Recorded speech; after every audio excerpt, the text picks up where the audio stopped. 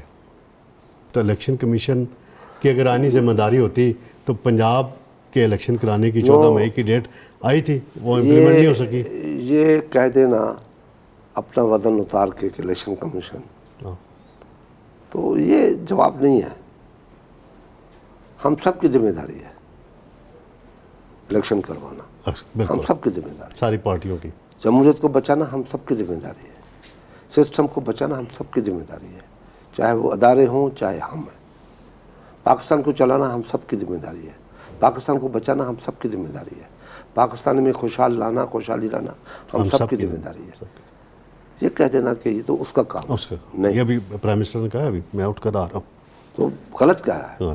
فلانے کی ذمہ داری اپنا بوجھ اتار کے دوسرے پہ کندھے پہ ڈالتے جاؤ، یا وہ اپنا بوجھ اتار کے ہمارے کندھے میں، تو پھر انسرٹنٹی پیدا ہوتی ہے. انہوں نے ایک اور بڑا معنی خیز اور کہا. دوسری بات یہ ہے کہ جو میں کہہ رہا ہوں، کوئی ایشو ہے کنٹینیو جی سر. جو میں کہہ رہا ہوں کہ پرائم منسٹر کی سلیکشن جو ہوگی نا، اس کا فیس وہ آپ کو بتائے گا. الیکشن ہونے نہیں ہونے. الیکشن کتنا عرصے میں ہوگی، کب ہوگی، کیوں کرو گی، کیسے ہوگی. تو اس سے بچو، میری اپیل ہوگی ایک سینئر کی حیثیت سے، پولیٹیکل سیاسی آدمی کی ہونے کی حیثیت سے. کیونکہ سیاستدان جو ہوتا ہے نا وہ ویژنری ہوتا ہے. ایسا نہیں کہ ہر بندہ سیاستدان ہے، نہیں. قائد اعظم سیاستدان تھا، گاندھی سیاستدان تھا، چرچل سیاستدان تھا، بھٹو سیاستدان تھا، بینظیر سیاستدان تھی. یہ سب سیاستدان تھے. بہت شکریہ شاہ صاحب، آپ نے بڑی اہم باتیں کی ہیں اور پاکستان کے مفاد میں باتیں کی ہیں، جمہوریت کے مفاد میں باتیں کی ہیں. ہمارا جو پروگرام ہے، میں ہر پروگرام میں آئین اور جمہوریت کی دفاع کی بات کرتا ہوں اور انشاءاللہ کرتا رہوں گا. ناظرین، آج خورشید شاہ صاحب سے بڑی تفصیلی گفتگو ہوئی ہے اور آپ کو یقیناً یہ پسند آئے گی. ہم نے جمہوریت، آئین اور پاکستان کے مفادات کی بات کی ہے.